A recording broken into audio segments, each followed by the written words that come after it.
अस्सलाम वालेकुम वरहमतुल्लाहि वबरकातुहू। आज की इस वीडियो में हम आपको 3D लोगो बनाने का तरीका बताएंगे। जिस तरह कि आपने देखा होगा टीवी चैनल्स के भी लोगो होते हैं और जिस तरह कि आपको यहाँ पर भी नज़र आ रहा है कि ये 3D लोगो है, तो ये कैसे बनाया है ये आज की इस वीडियो में आपको बताता हूँ। तो इसमें सबसे पहला काम आपने ये करना है कि आपके पास कोरल का ये वाला सॉफ्टवेयर होना चाहिए जिसमें ये बनता है 3D मोशन। इसके लिए आप यहाँ पर जाएँ और यहाँ पर आप लिखें कोरल मोशन स्टूडियो 3D। ठीक है, कोरल मोशन स्टूडियो 3D, ये बहुत सारे आ जाएंगे, कहीं से भी आप कोई भी एक डाउनलोड कर लें। ठीक है, तो ये डाउनलोड जब आप कर लेंगे, डाउनलोड करके इंस्टॉल कर लें। इंस्टॉल करने के बाद इस तरह का आपके पास इसका आइकन आ जाएगा इंस्टॉलेशन के बाद, तो इसे आपने रन कर देना है। ठीक है, तो ये मैंने इंस्टॉल करने के बाद ये चला दिया। अच्छा, दूसरा काम अब आपने ये करना है कि आपने जो लोगो बनाना है वो लोगो आपके पास होना चाहिए। ये एक लोगो और चार इसके इस तरह की बैनर या पट्टियाँ कह लें आप, ये चार होनी चाहिए। लोगो बनाने में जो आप बनाएंगे, चाहे कोरल में बनाएं चाहे फोटोशॉप में बनाएं, कहीं पर भी बनाएं, उसमें एक चीज़ का आपने ख्याल करना है कि वो फॉर्मेट उसका जेपीजी नहीं होना चाहिए, पीएनजी नहीं होना चाहिए, बल्कि उसका फॉर्मेट बिट मैप होना चाहिए। जैसा कि यहाँ पर आपको नज़र आ रहा है कि आइटम टाइप जो है बीएमपी है, बीएमपी फाइल होनी चाहिए। ठीक है ना, तो ये फोटोशॉप में या कोरल में बनाकर जब आप एक्सपोर्ट करते हैं तो वहाँ से जेपीजी में ना करें बल्कि बिटमैप में करें। और अगर आपके पास ये नहीं है बल्कि बना हुआ है जेपीजी में, तो आप ऑनलाइन उससे बिटमैप में कन्वर्ट भी कर सकते हैं। उसके लिए फिर आप कोरल में इसमें गूगल में जाएं और यहाँ पर आप लिखें कि जेपीजी टू बिटमैप कन्वर्टर, ये ओपन हो जाएगा। और इसमें से ये पहला वाला लिंक आप ओपन करें और यहाँ पर आकर आपने यहाँ से चूज़ फाइल करना है और अपनी जेपीजी फाइल है या जो भी फाइल है उसको आप यहाँ से चूज़ करें। उसके बाद यहाँ पर स्टार्ट कन्वर्ट करें और फिर उसे डाउनलोड कर लें, तो वो आपके पास ये फाइल आ जाएगी। ठीक है, फोटोशॉप में करने का तरीका मैं आपको बता देता हूँ। जैसे आपका ये लोगो तैयार हो गया तो आपने फाइल में जाना है और यहाँ से इसको सेव एज करना है और सेव एज करने के बाद आपने इसका फॉर्मेट जो है ये वाला बीएमपी कर देना है और इस पे आपने सेव करना है, तो ये बिटमैप फाइल बन जाएगी। ठीक है, अब अगला काम जो है वो ये है कि आप अपना सॉफ्टवेयर रन करें। सॉफ्टवेयर रन करने के बाद सबसे पहला काम जो आपने करना है, यहाँ पर आप देख सकते हैं साइड पे इनके बने भी हुए हैं मुख्तलिफ़ किस्म के, इनमें से भी आप कोई चीज़ यूज़ करना चाहें कर सकते हैं, लेकिन हमने कुछ भी यूज़ नहीं करना। सबसे पहला काम आपने ये करना है, यहाँ पर आना है, इंसर्ट में आ जाना है ऑब्जेक्ट, और यहाँ पर आप देखें बहुत सारे ऑब्जेक्ट मुख्तलिफ शेप के बने हुए हैं। हमें ये वाला चाहिए दूसरे नंबर पर जो है चौरस, इस पर आप क्लिक करेंगे तो ये आपके पास आ जाएगा। अब इसका साइज़ बड़ा करना है। साइज़ बड़ा करने के लिए आपने यहाँ से रीसाइज टूल पे क्लिक करना है। ठीक है, और उसके बाद ये 100 है, इसको कर दें 228, इसको भी कर दें 228।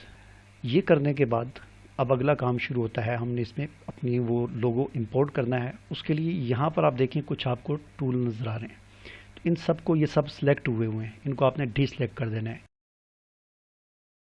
इसे भी डीसिलेक्ट करें, इसे भी, इसे भी, इसे भी और इसे भी, ये पहले वाले को छोड़ दें। देखें ये फ्रंट है इसका, ये बैक है, ये राइट है, ये लेफ़्ट है, तो ये फ्रंट को पहले ओपन रखें, बाकी सारे डीसिलेक्ट कर दें। और उसके बाद आपने यहाँ पर जाकर यहाँ पर टेक्सचर, इसे आपने सेलेक्ट करना है और ये फोल्डर पे क्लिक करना है और आपका लोगो जहाँ पर रखा हुआ है वहाँ से आपने अपना लोगो लेना है। ठीक है, ये हमारा लोगो है, ये लिया तो ये लोगो यहाँ पर आ गया। उसके बाद इस पर क्लिक कर दें तो इसकी लाइट थोड़ी सी तेज़ हो जाएगी। ठीक है ना, और भी अगर मज़ीद आप लाइट कम ज़्यादा करना चाहते हैं तो यहाँ पर ये लाइट हैं, इनको आप करके कर सकते हैं, लेकिन मैं फ़िलहाल कुछ नहीं करता। ठीक है, तो ये हो गया, ये Z माइनस है। ठीक है, उसके बाद ये फ्रंट पे तस्वीर लग गई। अब हमने बैक पे लगानी है, तो यहाँ से बैक को सिलेक्ट करें और फ्रंट को लाजमी तौर पर आपने डी सिलेक्ट कर देना है। ठीक है, डी सिलेक्ट कर दिया, फ्रंट सिलेक्ट हो गया।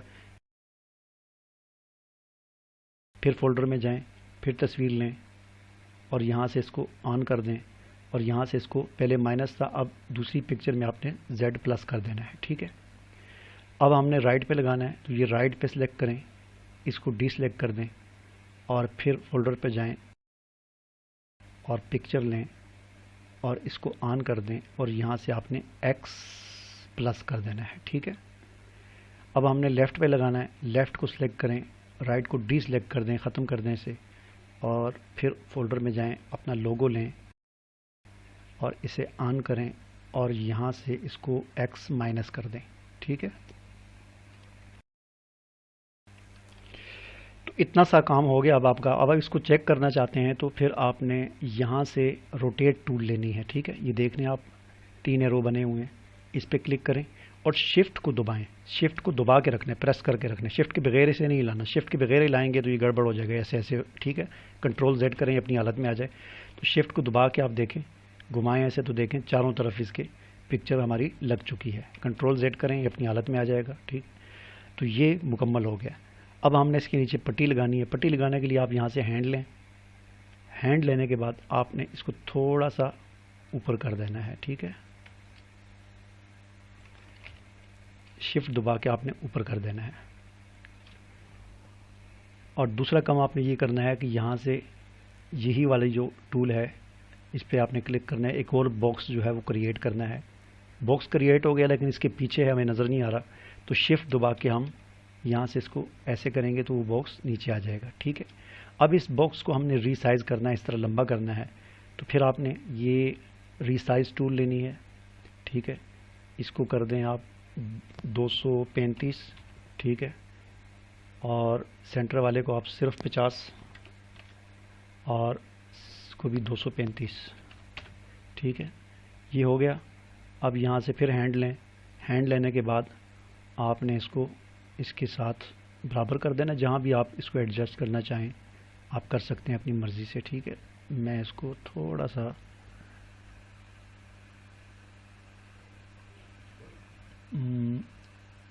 यहाँ पर रख देता हूँ। ठीक है, अब अगला जो काम है, हमने यहाँ पर भी पट्टी की जो पिक्चर है वो चेंज करनी है। तो आप आ जाएं, फिर ये इसी टूल पे आ जाएं, इन सबको डीसेलेक्ट कर दें, सारे सिलेक्ट हैं, डीसेलेक्ट कर दें, ये फ्रंट वाला रहने दें और यहाँ पर टेक्सचर पे आ जाएं और यहाँ से फोल्डर ओपन करें और 1 नंबर पट्टी लगा दें। ठीक है, और अब हमने बैक पे लगानी है। बैक को सिलेक्ट करें, इसे डीसेलेक्ट करें, फोल्डर पे जाएं, 2 नंबर पट्टी लगा दें। ठीक है, और यहाँ पर देखें अगर ये माइनस हो 2 नंबर पर तो इसको 2 नंबर पे इसको आपने प्लस कर देना है। ठीक है, अब आप जाएं राइट पे, बैक को डीसेलेक्ट करें और फोल्डर ओपन करें और 3 नंबर पट्टी लगा दें। ठीक है, इसे x प्लस कर देना है। अब लेफ़्ट वाली लगानी है, लेफ़्ट को सिलेक्ट करें, राइट को डीसेलेक्ट कर दें और फोल्डर पे जाएं और 4 नंबर पट्टी लगा दें। अब देखें चारों पट्टी लग गई हैं, इसको x माइनस कर दें। अब हमने इसे चेक करना है तो ये रोटेट टूल ले लें आप और शिफ्ट दबाकर आप इसे घुमा के देखें। देखो चारों पट्टियाँ अलग अलग लग गई हैं। ठीक है ना, कंट्रोल में Z कर देता हूँ ताकि अपनी जगह पर आ जाए। ठीक है, अब ये हमारा लोगो 3D लोगो तैयार हो गया है। अब सिर्फ हमने इसको मोशन देना है। ठीक है, तो मोशन कैसे देना है वो मैं आपको बताता हूँ। मोशन देने के लिए आपने ये नीचे आ जाएं, टाइमलाइन है ये, यहाँ पर ये 90 है, इसको आप कर दें 200। आप अपनी मर्ज़ी से जो भी कर सकते हैं, 400 कर लें, मैं 200 कर रहा हूँ। ठीक है ना, 200 करने के बाद आपने इसको खींच कर 100 पे ले आना है। ठीक है, ये 100 पे मैंने इसको रख दिया। हैंड लें और इसको सिलेक्ट कर दें। ठीक है, ये सिलेक्ट है और इसको मैंने 100 पे रख दिया है। अब शिफ्ट दबा के इसे घुमाएं, बल्कि ये लेके रोटेट टूल लेके इसे घुमाएं, 1 2 3 और ये 4, इसको बस ये 4। ठीक है, अब यहाँ से इसको फिर लें और एंड पे ले जाएं 200 पे और अब इसको इस तरफ घुमाएं। पहले हमने इस तरफ घुमाया था, लेफ़्ट घुमाया था, अब हम राइट घुमाएंगे, 1 2 3 और 4। ठीक हो गया। अब प्ले करते हैं इसे, आप देख सकते हैं पहले ये लेफ़्ट की तरफ, अब राइट की तरफ। ठीक है, 100 से आगे राइट हो जाता है। तो ये टाइमिंग आप अपनी मर्ज़ी की लगा सकते हैं, जितना टाइम ज़्यादा लगाएंगे उतना ही ये स्लो चलेगा या जैसे भी आप करना चाहें। ठीक है, अब फिर हैंड लें, हैंड लेने के बाद अब ऊपर वाले लोगों को सिलेक्ट करें। ठीक है, और सिलेक्ट करने के बाद आपने रोटेट टूल ले लेनी है और इसको आपने फिर 100 पे ले आना है, ठीक है ना। इसको भी इसी तरह करना है, पहले 100 पे रख के हम इसको लेफ़्ट घुमाएंगे, शिफ्ट दबा के, शिफ्ट के बगैर कोई काम नहीं करना। 1 2 3 4 और ये थोड़ा सा मुश्किल होता है इसको बराबर करना। ये हो गया और फिर इसको 100 से उठा के हमने 200 पे ले गए। अब इस तरफ राइट पे घुमाना है, 1 2 3 4, ये हो गया, ठीक है। अब प्ले करके देखते हैं। अब आप देखें, इनको आप इस तरह भी कर सकते हैं कि ऊपर वाला राइट की तरफ घूमे, नीचे वाला लेफ़्ट की तरफ घूमे, जैसे आप मर्ज़ी करें। ये आपको अंदाज़ा बस एक दफ़ा आप जितना मैंने बता दिया इतना आपने कर दिया, तो इससे आगे आपको करना खुद आ जाएगा। तो ये हमारा 3D लोगो तैयार हो गया। अब हमने इसे एक्सपोर्ट करना है। एक्सपोर्ट करने के लिए आपने फ़ाइल में जाना है। फ़ाइल में जाने के बाद आपने एक्सपोर्ट पे क्लिक करके AVI करना है, ठीक है। AVI पे आप जब क्लिक करेंगे तो इसकी AVI फ़ाइल बन जाएगी जो कि ट्रांसपेरेंट होगी, यानी साइडों पे उसके क्या कहते हैं वो नहीं होगा, साइडें खाली होगी और इसे डायरेक्ट अपनी वीडियो में आप यूज़ कर सकते हैं। कुछ लोग ये चाहते हैं कि जी बैकग्राउंड इसकी ग्रीन स्क्रीन होनी चाहिए, तो इस तरह भी आप कर सकते हैं। इस तरह करने के लिए आपको एक काम करना पड़ेगा, वो ये कि आपको यहाँ से जाकर बैकग्राउंड सेलेक्ट करें और बैकग्राउंड का कलर जो है ये आप ग्रीन कर दें। तो बैकग्राउंड का कलर ग्रीन हो गया। अब इसको आप एक्सपोर्ट करें, लेकिन अब आपने AVI नहीं करना, ठीक है ना। पहले तो हमने इसे AVI किया था, अब हमने करना है क्रिएट 3D वीडियो फाइल, ठीक है। इस पर करना है, या आप कर लें क्रिएट वीडियो फाइल, ठीक है। जैसे भी आप कर लें, इस पर करेंगे तो मसलन मैं इस पर करता हूँ और इससे मैं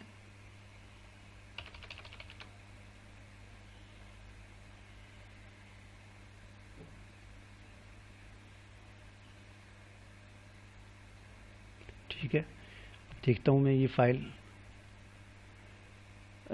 कहाँ पर है।